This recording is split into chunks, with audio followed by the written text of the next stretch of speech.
Hey there, I wanted to discuss something that not enough people, I'm sorry that I'm moving my camera here. There we go, changing the lighting up.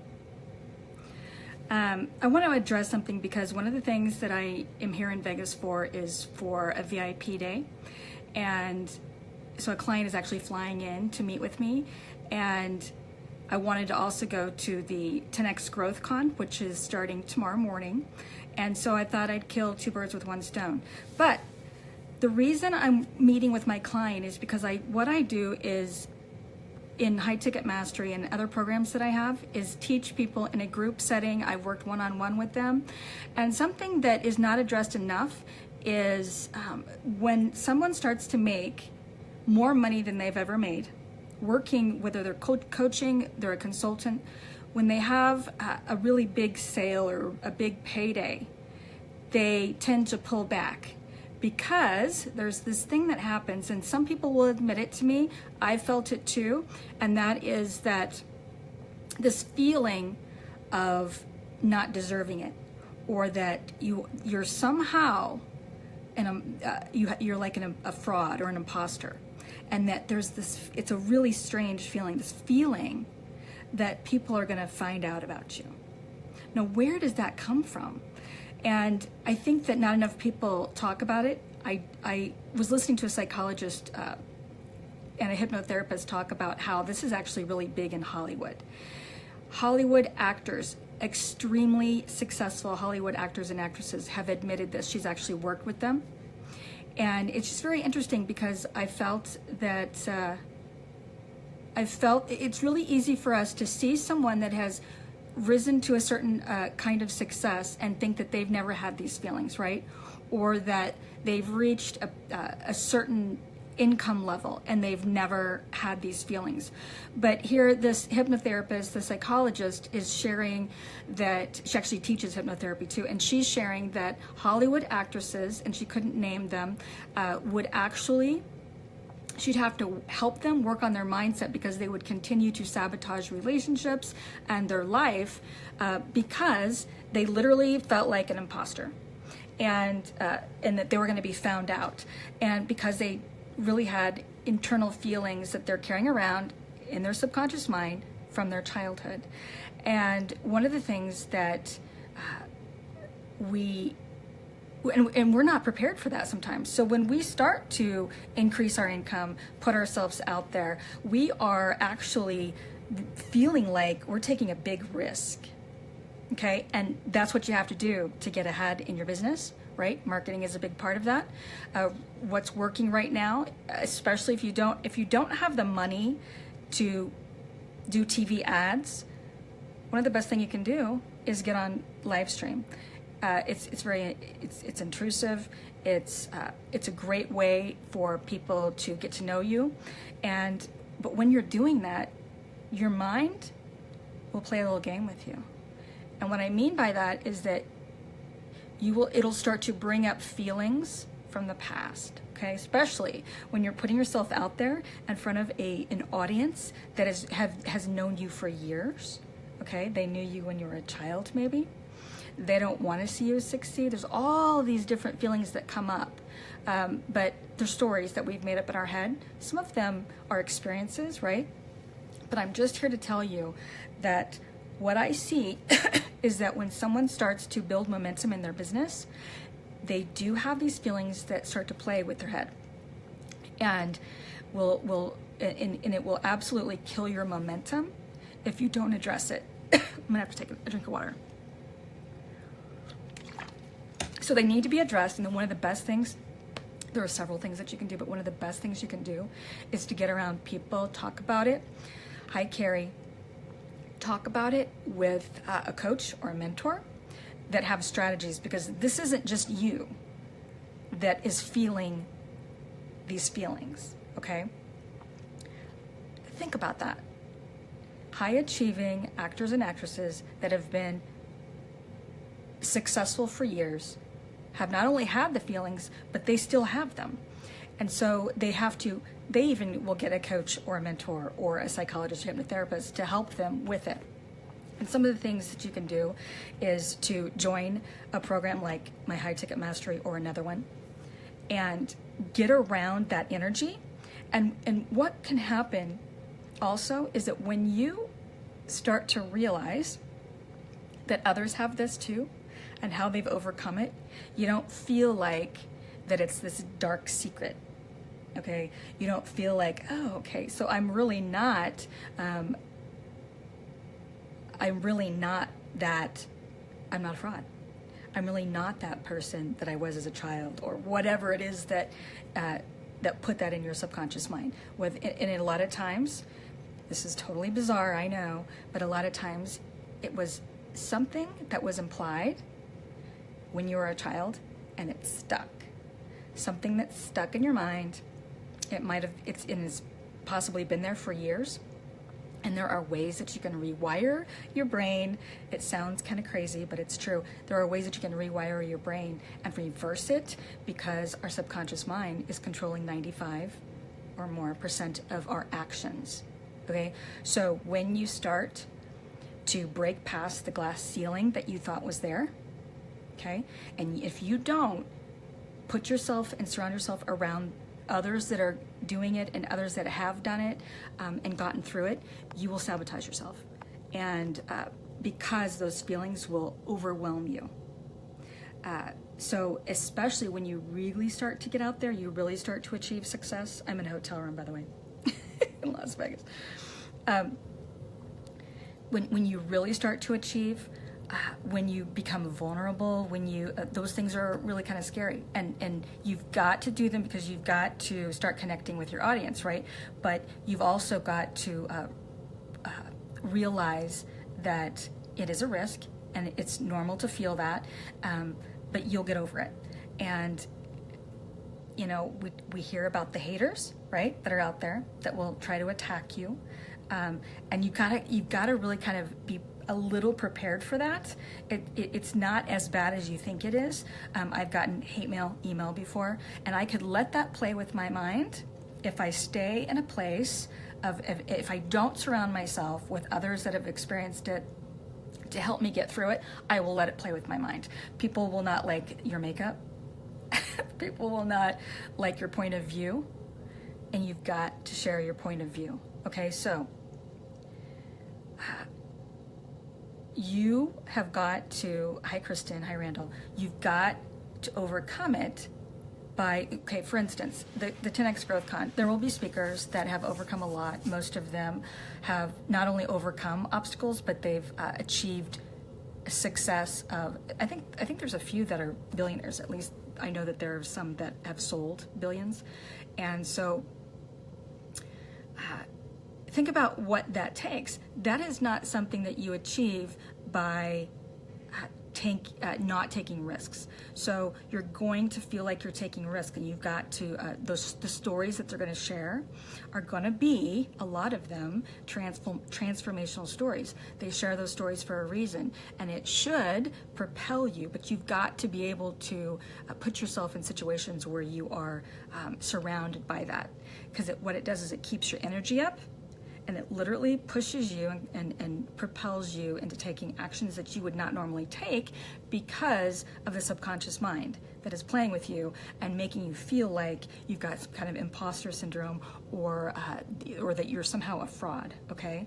So one thing that I wrote my book, Unleash Your Moxie, the reason I wrote that book is because as I had been working with people and growing my business and working with mostly women, I started noticing that what I was really doing, besides giving them strategies, helping them build funnels, helping them with copywriting, helping them with their message and marketing, and putting themselves out there more, what I realized was happening is that some people weren't taking the actions, and that needed to be addressed. So my book, Unleash Your Moxie, is really about understanding yourself, what makes you tick, what makes you hide in fear, okay, and self-worth.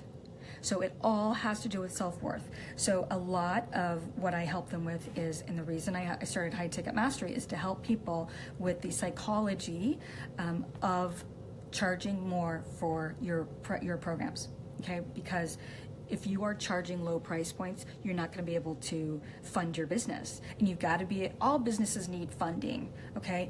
And one of the fastest paths to cash is raising your prices using low overhead, okay, programs. And so that's why coaching and consulting is one of the best ways to do that. And it is so amazing what is going on online with regard to this, and it's been going on for a while. But I was reading something earlier about 95, hold on, I gotta say this right, 73% of the world's current billionaires were self-made and coming from humble beginnings, but it's 95% cheaper now to start a business than it was a decade ago. And so why? I think there are a lot of reasons why, but I'm here to tell you that you've got to put yourself out there. You can't hide. You can't do it. And there are ways to overcome whatever it is that you're feeling that's holding you back. Okay, we can build the funnels. What I'm going to be doing with my client is helping her with her message. She's been working on her business for a while and not making the income. She's hitting ceilings and not making the income. She needed certain strategies, and she is a go-getter. She really is. But she actually will do more faster than most people that I've worked with, and she makes decisions fast.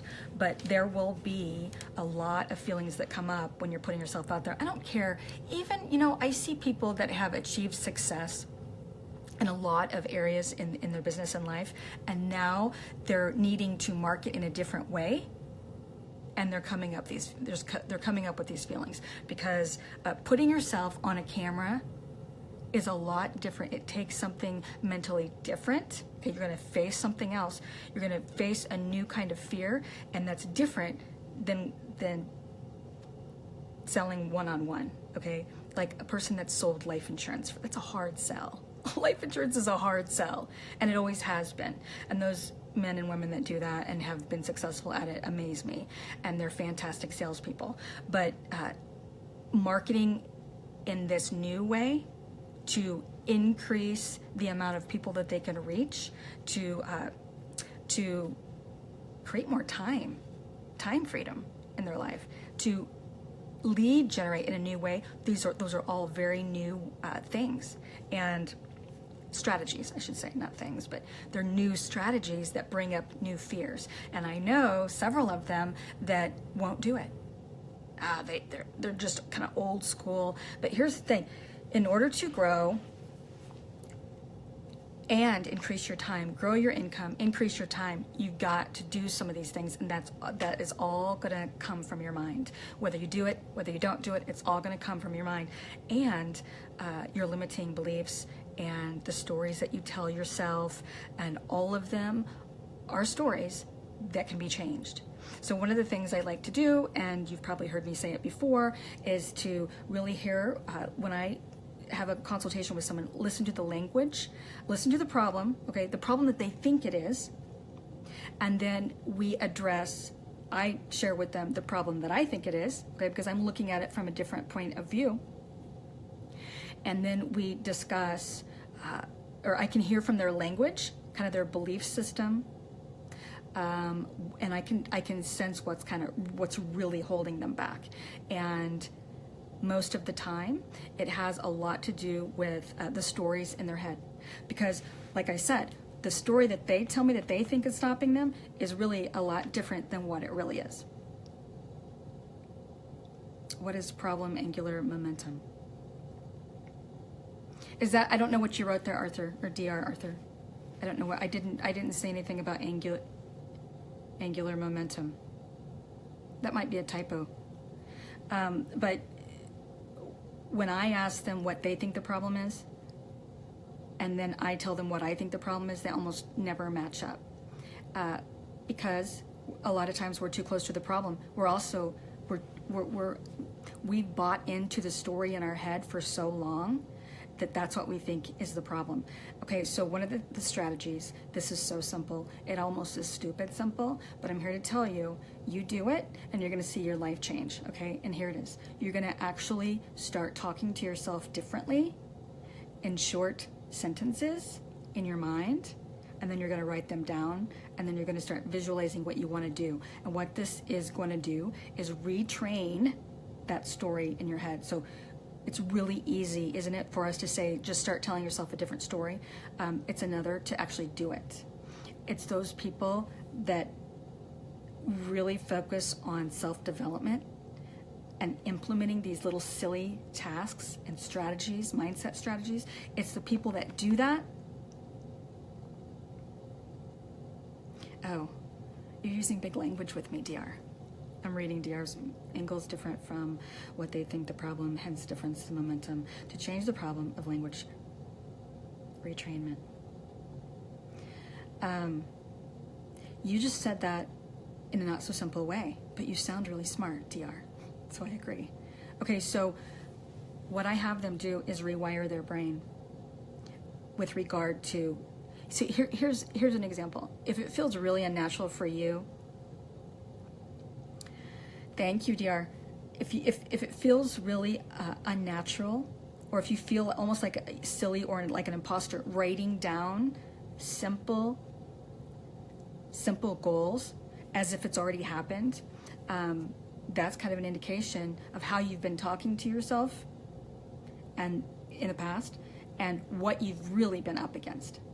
So what you've really been up against is the story in your head that's keeping you from taking certain actions.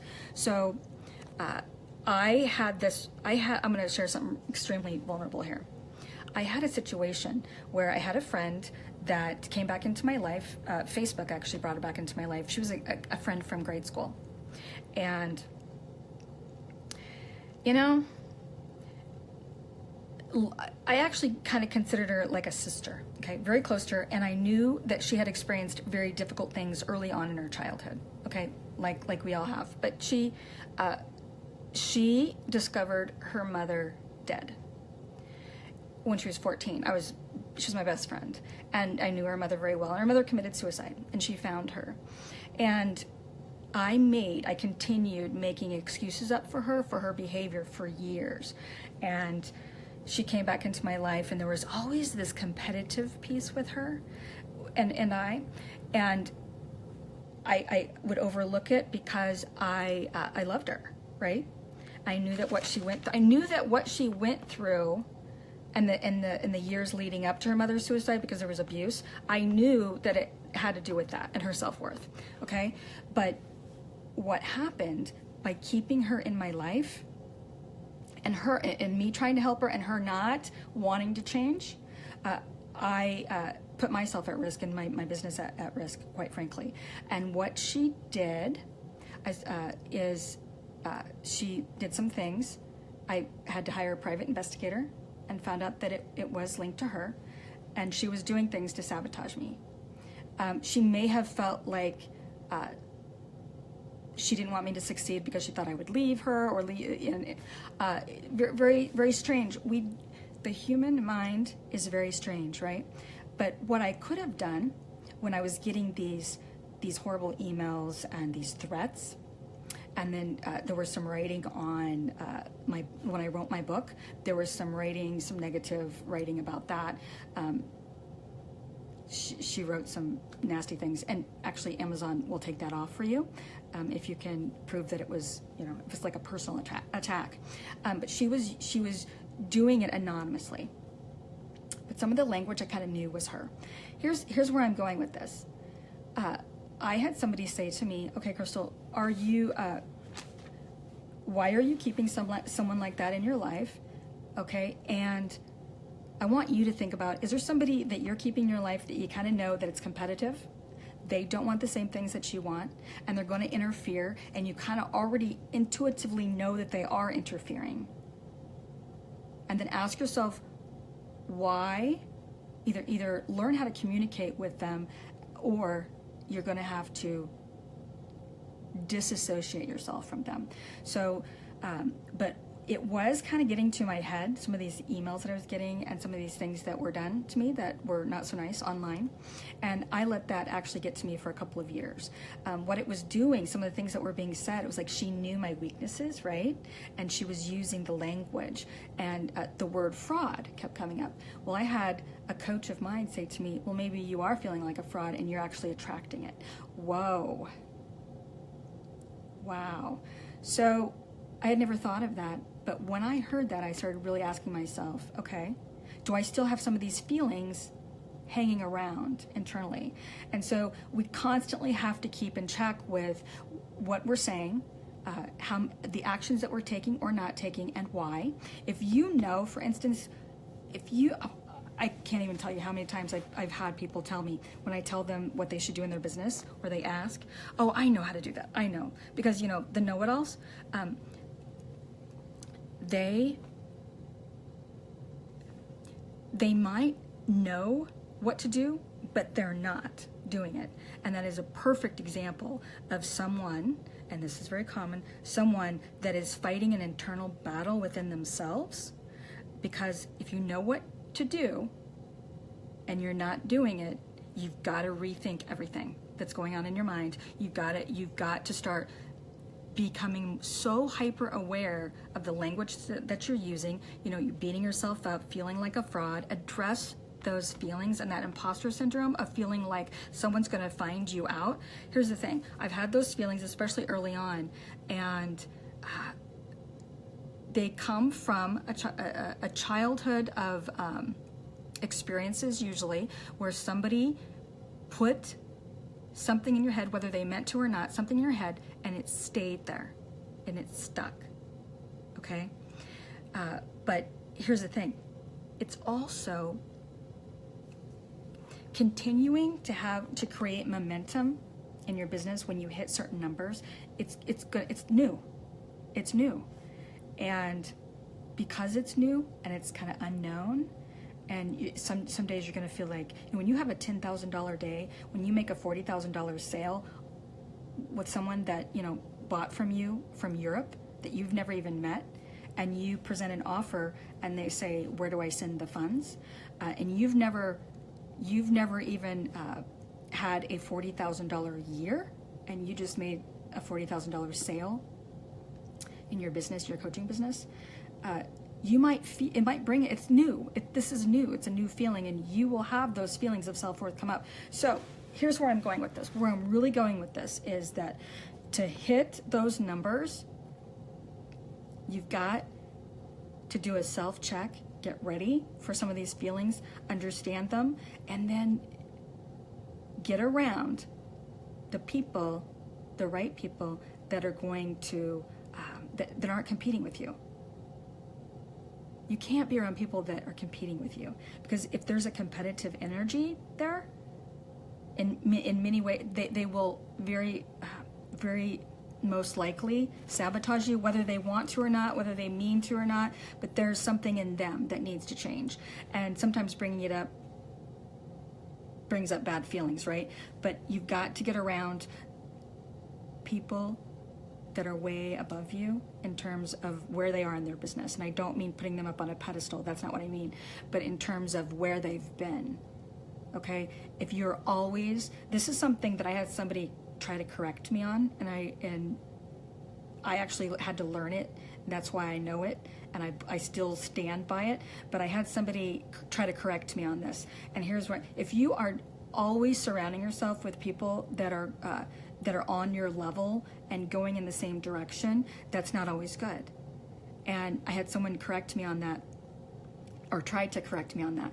And what I'm really saying here is that if you're always on the same level with everybody, and yes, going in the same direction is a great idea, right? But how about somebody that is shooting for the stars? How about if somebody that is looking to be a millionaire, somebody that is thinking bigger than you? Those are the people that are actually going to pull you up, because you're going to start thinking like them. And once you start thinking like them, and you start to overcome the imposter syndrome and the fraud feelings and all that crap that comes up, which is totally human and natural and normal, when you start to do that, you're going to take the actions that they are taking in a very natural way. And most of these imposter syndrome feelings that come up are actually going to dissipate. They're going to start dissipating. So the mistake that I made was keeping an old friend. I'm going to just say her name is Sarah. I made the mistake of keeping her in my life, fully knowing what she was doing, because I thought she could change. So the question became, do people really change? Because some of her behaviors I'd actually seen, from her childhood. And yes, I do have, I still love her as a friend, but I can't have that in my life. And these are some of the hard decisions that we have to make as we move forward in our business. Okay, we have to really decide, okay, what's the most important? What is the most important thing to me? Is it making these big shifts and these big changes in my life and me basically honoring myself and my dreams? Is that the most important thing? Or is how she feels about herself, me and my success, and how it's affecting her? What's important here? I think too many women do this, and probably men too. We all do, but I see a lot of women do this, okay? I was listening to Oprah interview. It was very short, and I meant to go back and watch the whole thing. It was Oprah interviewing Reese Witherspoon, and the discussion was similar to what I'm talking about, but they were talking about it, about women and how they tend to sell themselves short, or they tend to not really go big, or really go after what they want, and they hold back with sharing and putting themselves out there and sharing what it is that they have accomplished, right? So women, I think we've been conditioned early on. We were conditioned, that's changing. We've been conditioned to not brag, right? So if I were to, I remember, and I'm sure women, Kathy, I don't know what, let me read what you wrote. You've been through this, included the friend who did everything to undermine and ruin my reputation behind my back. It is so painful. Kathy, literally, if I start talking about it, I could actually start crying. It is painful. But that is why it's so important to surround yourself with people that have experienced it, and then you heal. You have to heal and you move on. But so getting back to the conversation with Oprah and Reese Witherspoon, we women have been conditioned to not brag. Okay, this word bragging, I remember hearing it as a kid. Don't brag, I remember exactly where I was standing when I heard my grandfather compliment me. Compliments were not given out much. And that probably was like the day and times of how things were. But I remember my grandfather complimenting me and saying I was beautiful. And my dad and my mom said, shh. They shushed him. Don't tell her that, it'll go to her head. Okay, so that type of talk and energy was around, and it's around a lot of women, but we tend to not want to put ourselves out there and our skills and talk ourselves up, which, by the way, you've got to do. People got to know what you do. No one's going to buy something if they don't know what you have to offer, and they're not comfortable with your skill level, or they're not comfortable with the result that you can get them. So this is where it comes. This is where it comes down to really understanding what's holding you back, and whether you feel like a fraud, and like, what is that's stopping you? Heal it, get over it, rewire your brain, change the language that you're using. It's going to feel like when you write out your goals and as if they've already happened, it might feel goofy. It might feel so out of touch that you don't believe it, okay? But do it anyway. And repetition is so powerful. Consistency, repetition, putting yourself out there, facing your fears. I know that's said a lot. Face your fears, right? It's amazing, though, the power in it. And when you start to do it, it becomes natural and a habit, just like everything else. So it all comes down to self-worth. how you feel about yourself. And then when I help someone, I just helped someone have she had her first over $20,000 month in her business and life. And she'd never done that before. And this is why my program High Ticket Mastery is a year long, because we've got to keep doing what she's doing and keep her in that place, because people we really struggle with the unknown, but we struggle with we want to go back to the old habit, because it might feel uncomfortable, might bring up feelings when you hit certain numbers, when you hit when people start to treat you differently or see you differently. Or this is really popular, and people don't talk about this enough. You will lose friends, just like the friend I'm referring to, because you've had to let them go. You will actually lose friends, and you can go from having a ton of friends and them being a big part of your life to you stepping out, and then they just kind of fall away. In fact, in a lot of instances, if they're not thinking big and wanting big things for their life, they will ignore you, and it hurts because it's like painful. And it's not necessarily that you need for them to embrace what you're doing, but they'll just like completely just, ignore you. That's what it feels like, that they're ignoring you. And you will feel isolated and alone as you're changing, as you're shifting. And this is why, do people really change? This is why, ask yourself that. Think about the people around you, think about yourself. Have you really changed? You're going to have to make changes, and you're going to have to do things consistently over and over. Keep facing the fears and surrounding yourself with the right people to keep that energy up. Because just like with any old habit, right? I did the fasting a couple weeks ago, and I had to really be aware of what was going to happen after I did the cleansing, after I did the fasting. I had to be aware that those old habits were still going to want to be there. Okay, so I was still, even though I did a water fast for 7 days, I learned a lot from it. I should do another video and talk about what that was like, but it was kind of hard at first. But then I went into ketosis and the cravings went away. But you know what? There was still a part of me that wanted to eat, and that comes from habit.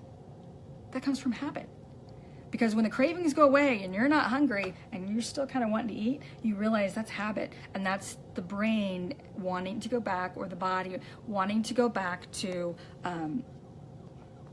the way it was. Okay, so being aware and being prepared, not having certain foods in the house, and me, like, I couldn't just, have a full meal, knowing those things too that first day, and I had to kind of work back into it. But here's the thing. We don't really deep down want to change until it's painful, until it hurts, like something is happening in our life where we're just like fed up, right? I mean, that is how it typically works. You don't just, a lot of times, oh, that sounds exciting and I want to do that. That you might have those feelings some of those days. I want to build a business, that sounds exciting and fun. But that's not every day. It's not every day. You're going to want to go back and hide and go back to the person that, felt comfortable. And so, but you got to fight it. You got to fight it. And there are ways you can do that. And because here's the thing, going back to the way you were, once you've accomplished something, when you've had a $20,000 a month and then you don't realize it and you start sabotaging yourself and you go back to having because the scarcity mindset's still kind of there. That's where the imposter syndrome comes. That scarcity mindset, you wanting to go back into scarcity mode and feeling like it was a fluke. I've had people tell me that. I felt that too. It's a fluke that you actually earned it. You stepped up, you owned your worth, and you had somebody willing to pay you what you were worth, and then you still have that part of you that wants to play those mind tricks on you. And that is where it's so important to join a program like High Ticket Mastery that I started, or someone else's program, get a coach, and stay there in that place, that high energy. And, just like, I almost hate to use this as an example, but just like Alcoholics Anonymous, they've got sponsors, right? They have sponsors. I'm not laughing at the program at all. I've had family members that have gone through it, but there are sponsors to help you get through those rough places, you know, and those rough times of wanting to revert back to numbing yourself out, back to what's comfortable, even though you don't want it. So I've kind of gone on and on here, but I think that it's an important topic to know, or to discuss, and to know that you're not the only one. Just like I said in the beginning of this video, there are hypnotist. I heard a hypnotist and psychologist. She does videos and she talks about the imposter syndrome being really prevalent in Hollywood actors and actresses. So we tend to look at them thinking, oh, life is so easy for them. They have massive amounts of self-esteem. I bet that it's just everything is so easy for them, but here they are struggling with it too, with this imposter syndrome and this lack of love for themselves. We actually see that a lot when we see what I call, I guess, or what is referred to as a fall from grace, right? Where someone has done something completely off the wall or bizarre right after, you know, hitting massive success, and this fall from grace occurs. But here's the thing. Yes, people can change. They just, I think my client landed at the airport and she's trying to call me. So I'm going to grab her call and kind of help her get here to the hotel. And we're going to go see Diana Ross tonight. Oh my God. I didn't know that she was actually in Las Vegas until I started looking for shows. What I really wanted to see was Cher. And then when I saw Diana Ross, I was like, because Cher, I think she's going to be in this hotel at the Monte Carlo, I think next month. Think so. And so I wasn't going to be here, obviously. But I get to see Diana Ross tonight. I know you're all just very jealous, but I love Motown. I'm going to have the best time. And so I surprised my client. That's part of the VIP day is I wanted to, get out with her and get to know her on in a different way and have some fun as well. And then we're going to go to 10X GrowthCon tomorrow, and we're going to just really get a lot done. And then we're going to sit down after the GrowthCon and we're going to go over her funnels and go over massively, just go over everything that she needs to do for her planning for 2018. If you are interested in having a VIP day with me, we can do Las Vegas or we can just do anywhere. But you can go to businessvipday.com, and it's actually 2 to 3 days that I will work with someone. It's plural, in other words, because there's a lot of work that goes on in those 2 and 3 days. But yeah, go there and then scroll down, read a little bit about if you want to discuss possibly doing this for your business and getting a lot of work done in a very concentrated frame of time to speed things up and to plan out your whole year in a way that doesn't have you guessing on what to do, but knowing what to do. That is the power in having a VIP day, knowing that everything is planned out and knowing what to do, because there's nothing worse than in your business really waking up in the morning and not really knowing what to do and how to prioritize, okay, to get the results that you're looking for, okay? businessvipday.com. If you're interested in high ticket mastery, we have some openings. Go to highticketmastery.com or just message me here on Facebook, or go to coachmecrystal.com and then set up a time in my calendar, okay? Bye. Thanks for listening. Bye, Annette.